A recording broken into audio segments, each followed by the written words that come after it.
लीजिए सुनिए प्रेमचंद की लिखी हुई कहानी कप्तान साहब। जगत सिंह को स्कूल जाना कुनैन खाने या मछली का तेल पीने से कम प्रिय न था। वो सैलानी घुमक्कड़ युवक था। कभी अमरूद के बागों की ओर निकल जाता और अमरूदों के साथ माली की गालियां बड़े शौक से खाता। कभी दरिया की सैर करता ये और मल्लाहों की डोंगियों में बैठकर उस पार के देहातों में निकल जाता। गालियाँ खाने में उसे मज़ा आता था। गालियाँ खाने का कोई अवसर वो हाथ से न जाने देता। सवार के घोड़े के पीछे ताली बजाना, एक्को को पीछे से पकड़कर अपनी ओर खींचना, बूढ़ों की चाल की नकल करना उसके मनोरंजन के विषय थे। आलसी काम तो नहीं करता, पर दुर्व्यसनों का दास होता है और दुर्व्यसन धन के बिना पूरे नहीं होते। जगत सिंह को जब अवसर मिलता घर से रुपये उड़ा ले जाता। नकद न मिले तो बर्तन और कपड़े उठा ले जाने में भी उसे संकोच न होता था। घर में शीशियाँ और बोतलें थीं, वो सब उसने एक एक करके गुदरी बाजार पहुंचा दी। पुराने दिनों की कितनी चीज़ें घर में पड़ी थीं, उसके मारे एक भी न बची थी। इस कला में ऐसा दक्ष और निपुण था कि उसकी चतुराई और पटुता पर आश्चर्य होता था। एक बार बाहर केवल कार्निसों के सहारे अपने 2 मंजिला मकान की छत पर चढ़ गया और ऊपर ही से पीतल की एक बड़ी थाली लेकर उतर आया। घर वालों को आहट तक न मिली। अपने पिता ठाकुर भक्त सिंह कस्बे के डाकखाने के मुंशी थे। अफसरों ने उन्हें शहर का डाक खाना बड़ी दौड़ धूप करने पर दिया था, किंतु भक्त सिंह जिन इरादों से यहाँ आए थे उनमें से एक भी पूरा न हुआ। उल्टी हानि यह हुई कि देहातों में जो भाजी साग उपले ईंधन मुफ्त मिल जाते थे वे सब यहाँ बंद हो गए। यहाँ सबसे पुराना घराव था, न किसी को दबा सकते थे न सता सकते थे। इस दुर्वस्था में जगत सिंह की हाथ लपकियाँ बहुत अखरती। उन्होंने कितनी ही बार उसे बड़ी निर्दयता से पीटा। जगत सिंह भीमकाय होने पर भी चुपके से मार खा लिया करता था।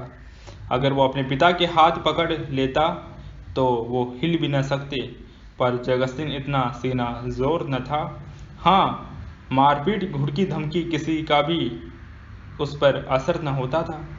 जगत सिंह जो ही घर से कदम रखता चारों ओर से कांव कांव मच जाती।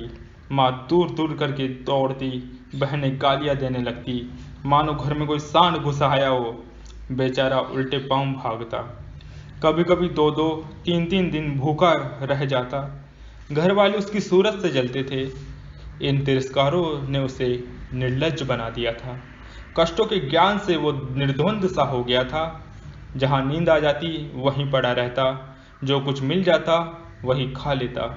जो जो घर वालों को उसकी चोर कला के गुप्त साधनों का ज्ञान होता जाता था वे उससे चौकन्ने होते जाते थे।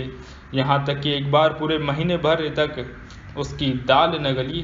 चरस वाले के कई रुपए ऊपर चढ़ गए थे। गांजे वाले ने धुआंधार तकाजे करने शुरू किए।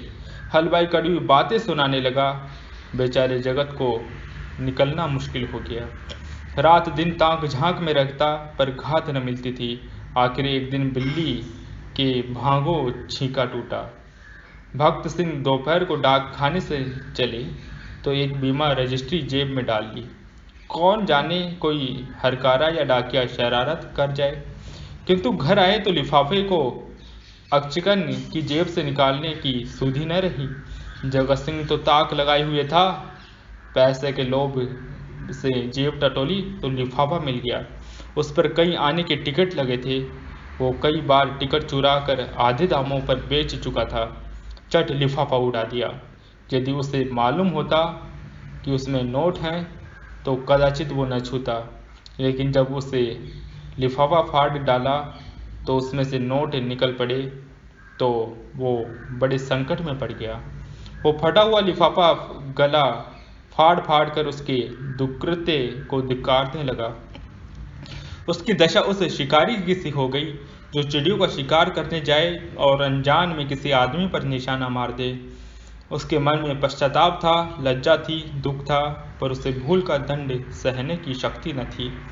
उसने नोट लिफाफे में रख दिए और बाहर चला गया। गर्मी के दिन थे। दोपहर को सारा घर सो रहा था, पर जगत की आंखों में नींद न थी। आज उसकी बुरी तरह कुंदी हो गई, इसमें संदेह न था। उसका घर पर रहना ठीक नहीं। 10-5 दिन के लिए उसे कहीं खिसक जाना चाहिए, जब तक लोगों का क्रोध शांत हो जाता। लेकिन कहीं दूर गए बिना काम न चलेगा। बस्ती में वो कई दिन तक अज्ञातवास नहीं कर सकता। कोई न कोई ज़रूर ही उसका पता देगा और वो पकड़ लिया जाएगा। दूर जाने के लिए कुछ न कुछ खर्च तो पास होना ही चाहिए। क्यों न वो लिफाफे में से एक नोट निकाल ले। ये तो मालूम ही हो गया कि उसी ने लिफाफा फाड़ा है, फिर वो नोट निकालने से क्या हानि है। दादा के पास रुपए तो हैं ही, झक मार कर दे देंगे। ये सोचकर उसने 10 रुपए का एक नोट उड़ा लिया। मगर उसी वक्त उसके मन में एक नई कल्पना का प्रादुर्भाव हुआ। अगर ये सब रुपए लेकर किसी दूसरे शहर में कोई दुकान खोल ले तो बड़ा मज़ा हो। फिर एक एक पैसे के लिए उसे क्यों किसी की चोरी करनी पड़े। कुछ दिनों में वो बहुत सा रुपया जमा करके घर आएगा तो लोग कितने चकित हो जाएंगे। उसने लिफाफे को फिर निकाला। उसमें कुल 200 रुपये के नोट थे। 200 रुपये में दूध की दुकान खूब चल सकती है। आखिर मुरारी की दुकान में 2-4 कढ़ाव और 2-4 पीतल के थालों के सिवा और क्या है। लेकिन कितने ठाठ से रहता है, रुपयों की चरस उड़ा देता है। एक एक दाव पर 10-10 रुपये रख देता है। नफा न होता तो वो ठाठ कहाँ से निभाता। इस आनंद कल्पना में वो इतना मग्न हुआ कि उसका मन उसके काबू से बाहर हो गया। जैसे प्रवाह में किसी के पांव उखड़ जाए और वो लहरों में बह जाए।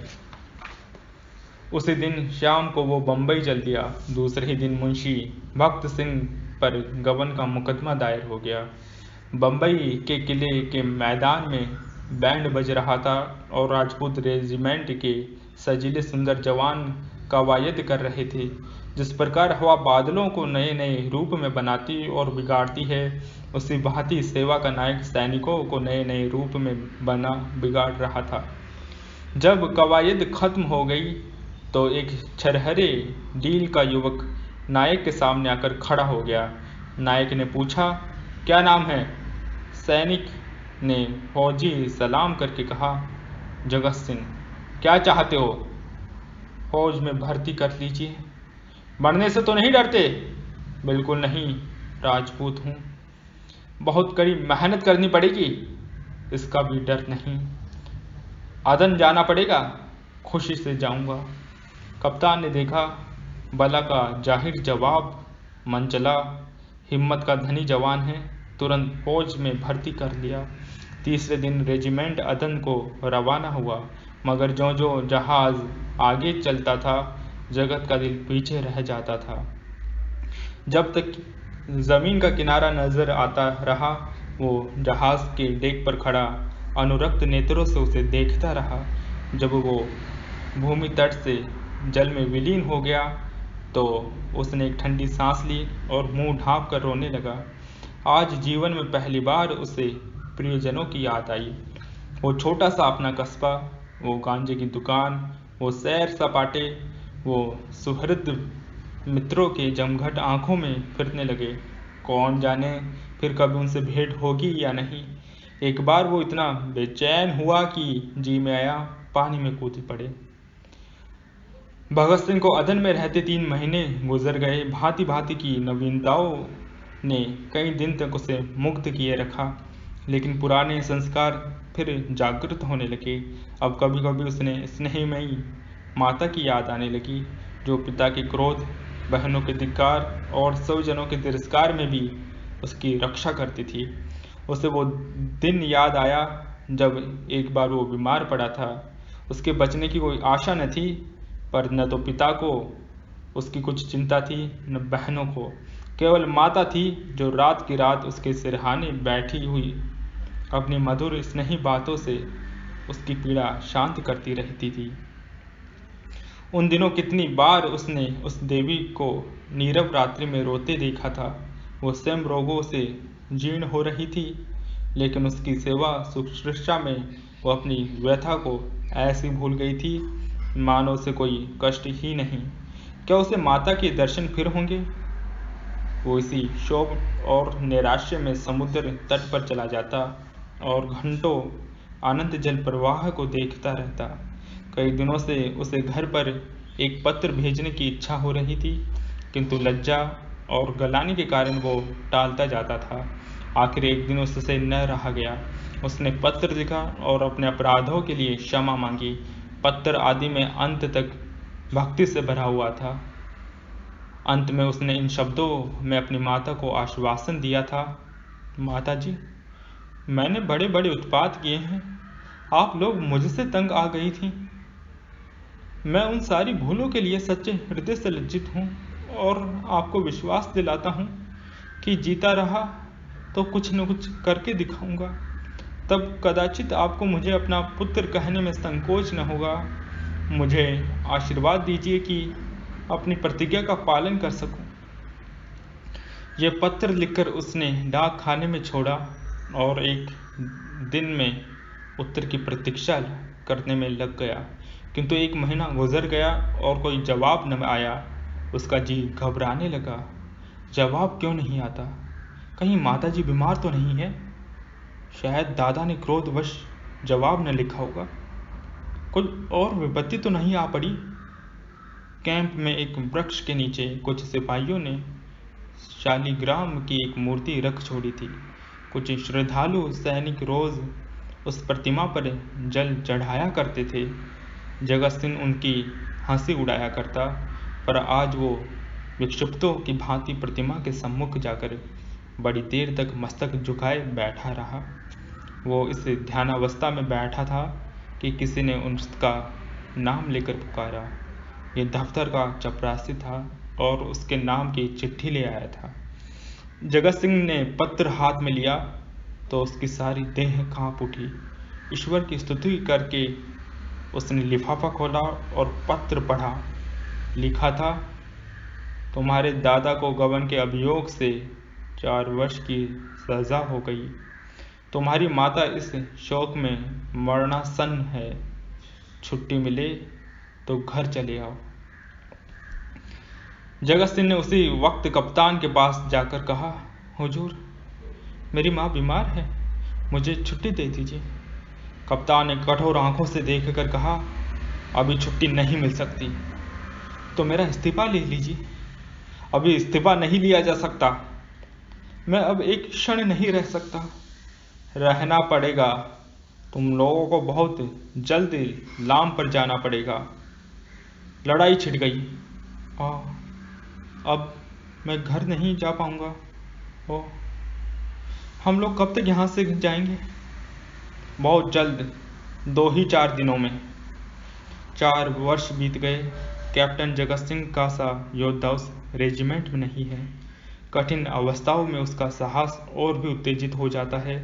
जिस मुहिम में सबकी हिम्मतें जवाब दे जाती हैं, उसे सर करना उसी का काम है।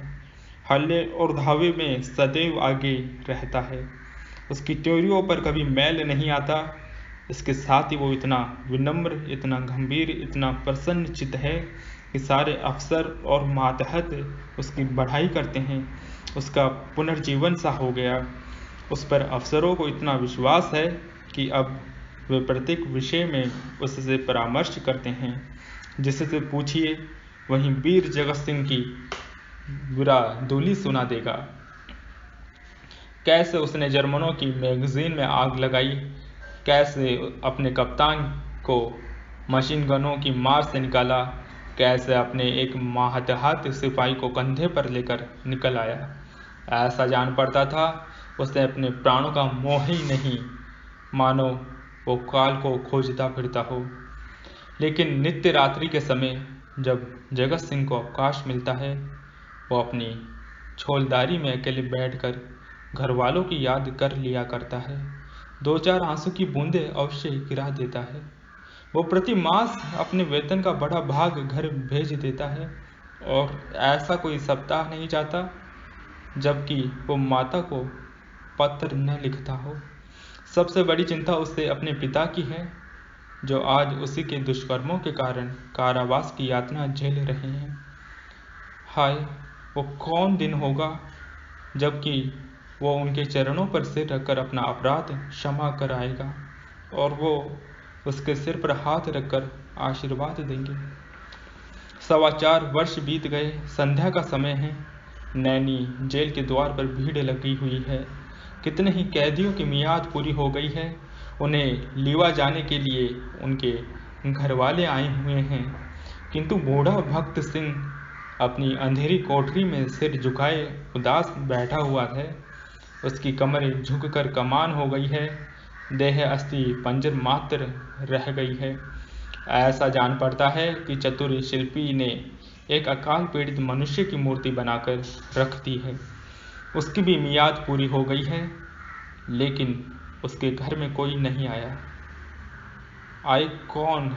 आने वाला था ही कौन? एक बूढ़े किंतु हष्टपुष्ट कैदी ने आकर उसका कंधा हिलाया और बोला, कहो भगत, कोई घर से आया?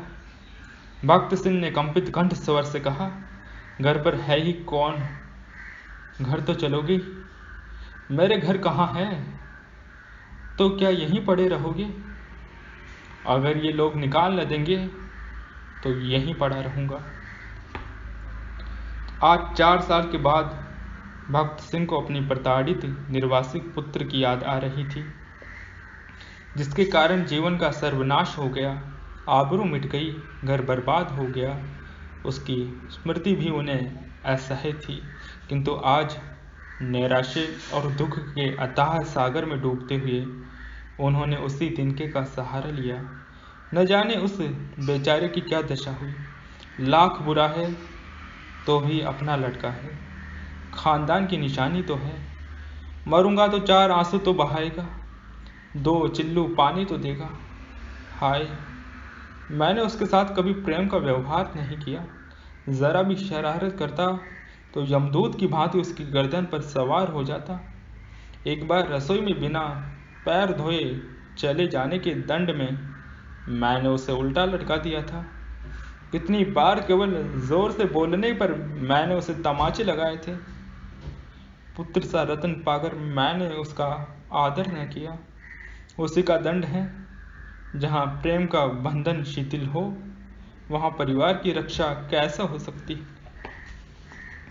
सवेरा हुआ, आशा का सूर्य निकला। आज उसकी रश्मियाँ कितनी कोमल और मधुर थीं। वायु कितनी सुखद, आकाश कितना मनोहर, वृक्ष कितने हरे भरे, पक्षियों का कलरव कितना मीठा।